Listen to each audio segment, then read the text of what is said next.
Hi, this is Geoff Tate, and you're watching Chaos TV.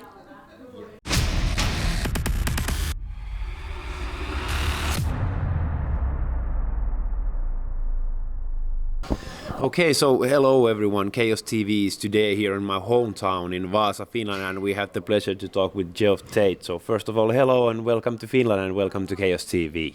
Thank you. It's so nice to be here. So you actually just finished yesterday a 3-show tour in Finland. So what are your feelings now when you have done it?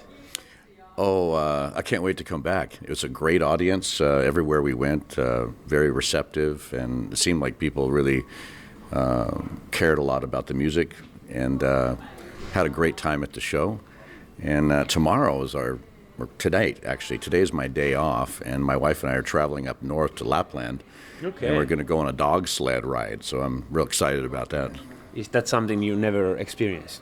It's something I've never experienced, but always wanted to do. So it's like in English we call it a bucket list item, you know. Yeah, so it's on my bucket list of things to do. Yeah, I guess Lapland is for quite many people a bucket list thing. Well, it's very unique. Yeah. It's a unique place in the world that is unlike any other and very different. And you can see things there that you just can't see elsewhere in the world, you know. So I'm just very excited. Can't wait. And you haven't never seen like Northern Lights either? I have seen the Northern Lights from different places I've been in the world because you can see them. Yeah. But what I've heard is that in Lapland, the lights are so much more vivid, you know, because there's less light pollution there. So, again, very excited to see that too. So I've seen like a lot of like sold out signs on this run for you. So I guess the tour has generally been like really good for you. It has. It's been great. It's wonderful to know that people are still, you know, interested in my music and wanting to come out and see the shows. It's a humbling experience. Like last night when we played, I had no idea what the ticket sales were like, and I just walked out on the stage, and as far as I could see, there were people. It was very well attended. So that was a really nice surprise, and I continue to be surprised on the tour with the success, and very thankful for it. So it's been like 30 years from the Empire album, and you are obviously supporting it by playing it through entirely. But could you like ever like even imagine that you would be playing that album through like 30 years after the release and playing in places like, for example, Vaasa? No, it's very difficult to imagine, you know, what's going to happen in the future. I'm just very happy to be playing it 30 years later and still be able to sing it, you know? Yeah, I was actually going to ask you that how difficult it is to sing. Because obviously you ain't 30 anymore, and that's quite challenging. Your songs isn't like the most easy ones to sing. No, they're not easy to sing, and it's challenging stuff. Empire is very challenging for me because of the range. It's a lower range, and so it's more difficult to sing lower for me. At the same time, I'm performing the Rage for Order album in its entirety, which came out in '86, I think it was, which is easier for me to sing, you know. So, and they're two different albums. You know, Rage is very dark and introspective, and Empire is very up and energetic, you know. So that's kind of a contrast of light and dark that I find pretty interesting. Is that also one of the reasons why you are playing them through like in this order? Yeah. I've always wanted to do it. Okay. Honestly, it's a bucket list thing, like we were talking about earlier, and so it just worked out that this tour came up with being the 30th anniversary tour of Empire, and so we thought, well, let's open with one of my favorite albums, you know, Rage for Order. So, how important albums do you see those two for you, like career-wise? Well, do you feel that you would still be here without those albums? At least Empire has been like a massive album for Queensrÿche. Yeah. I don't know if I'd be here necessarily, but I'd probably be somewhere. But I don't really know. They're both very important albums to my career. Rage for Order, I think, is really where the band became a band, so to speak. We really sort of found our identity with that album and became who we were going to become. before that, our songs and our musicality was somewhat derivative of other bands that we were influenced by. We were sort of finding our legs, so to speak. Yeah. And Rage is where we really came together, I thought. So it's a very special album for me. And then Empire, of course, was a milestone album because it had such vast commercial success. Yeah. It sold like 6 or 7 million albums. So it's you can only dream about those numbers nowadays. oh yeah, it's impossible, I suppose. Yeah. But it was a wonderful experience to make that record and to still be touring on it years later. It's an honor. So how do you see those albums like now, 30 plus years after? Are you still like completely satisfied with them, or when you're singing them, are you thinking that maybe, hey, we should have done this differently, or do you feel that they have kind of stand the test of time? I think mostly, yeah, they've stood the test of time. I haven't felt tempted to change, the arrangements too much. Yeah. Other than a couple songs, we're doing like extended sections, like a different ending, perhaps something like that that's more suited for a live atmosphere, But basically unchanged, and I think it's important because of the audience. They're used to hearing it a certain way, and deep down, that's the way they want to hear it. Is the way it was written, and so we've gone to great pains to preserve that and to play the album like it was written, pretty much, Yeah. So how do you see those times when you actually recorded those albums? Do you see them like as positive memories, or how do you see those times for the band and for yourself? Well, when you create music, it's typically a very personal event for you, and so. Yeah, there's stories that surround all those songs. Most of them, if not all of them, are from personal experience. And then also the times that they were recorded in. The 80s was a real tumultuous, sort of interesting time, in world events. We still had communism in the wall, and we had passport control and not a free Europe and any of that, and so it was a very different kind of world. And then later in the 90s when Empire came out, that was the big change, where everything was really shifting. Yeah. So it was an exciting time to be part of and to be witness to, and I think some of the spirit of that time came out in the songs. The spirit of the album with Empire is it's very uplifting and energetic and positive, and that was really the mood of the times, because we were seeing huge changes at that point in the world. I mean, the wall came down, that was a massive change. The beginnings of the European Union, and wow, that was a huge change right there. So that's an interesting question. I hadn't really thought about that before, how the albums fit into a time frame, Yeah. So speaking about Empire, like how important album do you feel that it has been to the band itself?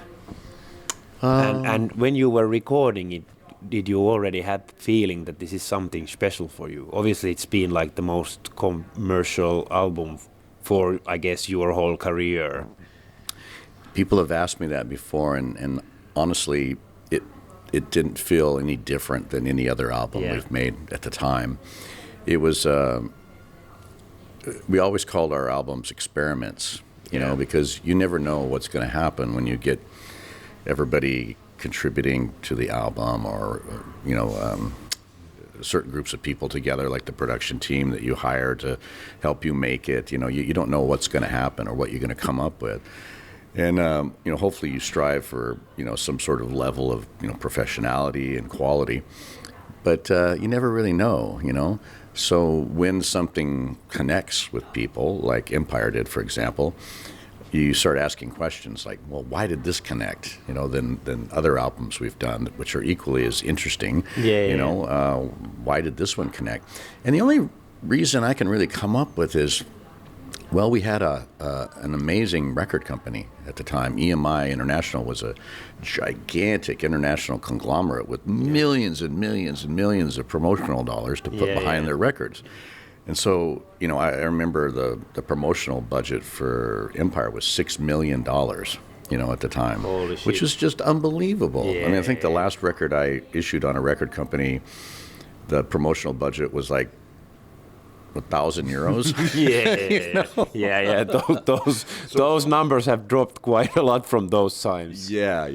And funny enough, a couple of years ago, I met up with the former president of EMI, and I was having a conversation with him. I said, what did you guys do to make that album so successful? And he said, I can't tell you what we did. We just recognized that the song had, the album had a song on it that was really catching on at radio, and we just threw a whole bunch of money at it, and it kind of took off, Yeah. So I guess that's kind of what happens. If you have enough promotional dollars, to put at something, then you have a much better chance of reaching more people with what it is you're doing, So, and if it's a catchy song, it catches on with people, and, it's a snowball kind of effect, So even though the album did like super well and you kind of got like a career out from those albums, you still didn't end up like being as big, for example, as Iron Maiden, for example, or Black Sabbath, or even though you did like really well in the numbers. Yeah. So do you feel that it's part of like luck or something that who ends up becoming that big, or what do you see as like the reason that you didn't actually ever come up that big, even though you were big at that time? I think it's probably due to consistency. Yeah. If you look at bands like Iron Maiden, they don't really change much. Yeah. They really make a similar sounding record each time. Yeah. And Queensrÿche never was. Your albums are very diverse from each other. They're very diverse, and that is it's hard to market something that's completely changing all the time. Yeah. So I think that probably contributed to it. I mean, I have no complaints. Actually, I'm very comfortable in life, and I'm happy with my choices. It's but just, those are the choices that you kind of don't have hands in the end. well, Those no. just happen or won't happen. Well, I think, Most of the cases, I guess. Well, I think looking back on it, if we were perhaps more consistent with our records, came out with a record every year, a new record, and it was pretty much the same kind of record each time, I think we would have gone a different route. But like we said, our records were very diverse and different, and they were always experimentations. And so in a lot of people's minds, you listen to an album like Operation Mindcrime, for example, and you get really into it, and then you hear an album like Promised Land that came after that, and you're going, wait a minute, is this the same band? Yeah. I don't know. I mean, this is something really different for me, And we kind of, a lot of people have told me that, for example, when Promised Land came out, they didn't get it. They didn't understand it because it was about things that they were a few years from experiencing yet. Yeah. So we were kind of ahead of our audience in a lot of ways in development, Yeah. So that kind of, I guess, changes things somewhat, Yeah, that's something that you kind of get to appreciate a bit too late, in a sense. Yeah. Later on in years, Yeah. after you've had some life experience and you've had disillusionment and suffered, losses, then you can understand an album like Promised Land. Yeah, you kind of then understand that it was ahead of its time. Well, The same has happened, for example, when it comes to like Gothenburg metal scene. That those classic albums like Slaughter of the Soul, for example, from At the Gates, were appreciated like much later than it actually came out. Yes. Yeah. Some bands are like on the cutting edge of things. Yeah. Cutting edge of trends. They're just maybe one step ahead of their audience. Yeah. And so if you get into that position, a lot of times, you lose people along the way, But then sometimes you gain them back, years later, Yeah. So obviously you have performed like now 2 albums entirely. Mm-hmm. And as you said, like Queensrÿche albums are quite different from each other. So would you see yourself like singing every album from the band's catalog fully? Or are there like some albums that you wouldn't prefer singing, or they are just like so difficult that you wouldn't even want to try now? Or No, it's not a matter of difficulty. It's more of a matter of would I like it? Yeah. You know, like the first 2 records we released were very derivative of Yeah. other bands, you know, Yeah. not something I'm really, you know, they're not albums that I feel really connected to, Okay. you know. And so as a singer, it really helps to be connected to the songs that you're Yeah. singing and to have some sort of emotional connection to it. Yeah, in I order guess it's to- easier to sing live if you have the Yeah. feeling to them. It's a lot easier to sing over a long period of time live. Yeah, you can do them once, but if you're like having like a month-long tour, I guess it's becoming quite boring to do them over and over again if you don't relate to them at all. Well, I don't know if I'd use the word boring, but it does become tedious. You know, you That was the word I was looking for, but Okay. didn't know I what knew to it, I say. saw Yeah. Yeah. So, there's other albums I would love to perform. I'd love to do all my solo records, you know, as a Okay. tour, perhaps in the future.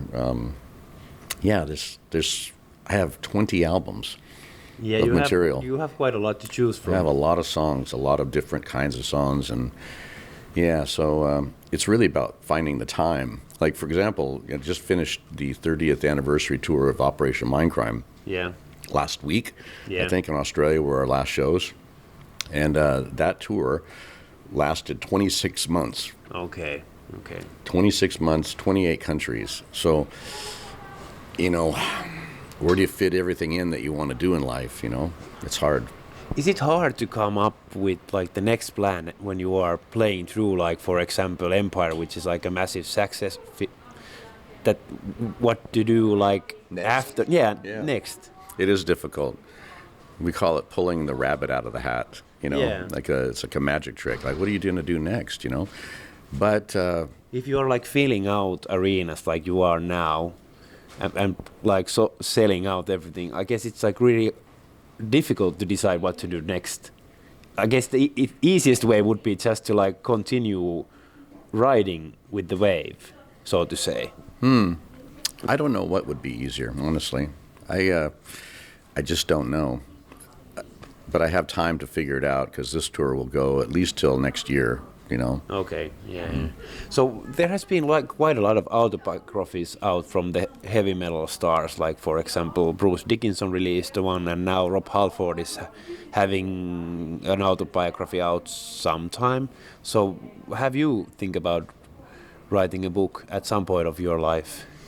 I have a lot written, Okay. a lot of it. Yeah, there's a lot of chapters that I've got documented, and mostly for my own memory, you know, because at my age I'm starting to forget stuff. Yeah, obviously. Obviously, being on the road for what, 35 years or something. So Yeah. obviously you can't even remember everything. I really can't. In fact, a lot of times I'll walk into a venue thinking that I have never played here before and walked right to the dressing room and set up shop and, oh, yeah, I have been here before, you know? Yeah. Yeah, because you forget, you know? But you have pretty good memory.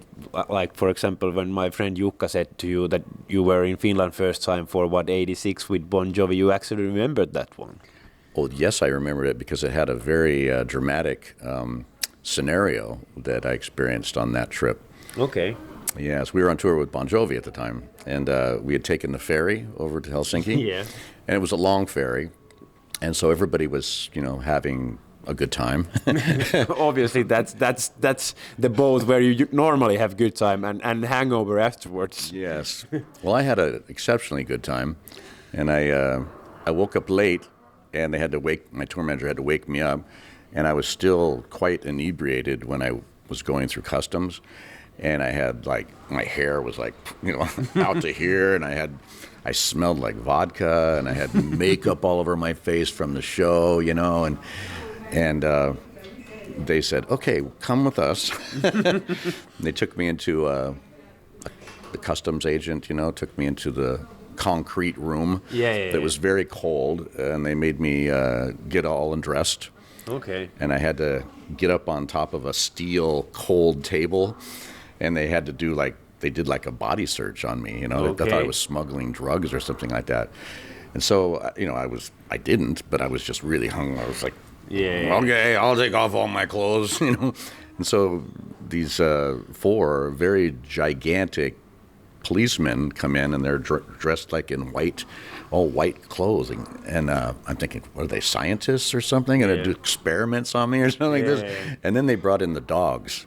Okay. And so there I am, picture this, me naked on a steel table in a very cold room where I could see my breath when I'm breathing. And these big dogs are sniffing around my... I was petrified. You know, I was like 24 years old. I was very scared. Okay, Yeah. So that was it was a pretty good welcome to Finland for you. That was my first impression of Helsinki. You know? So probably not the best one. Not the best one, no. But something you will remember for the rest of your life. I'll always remember that. So Helsinki will be in your mind. I'm just glad they didn't take photos.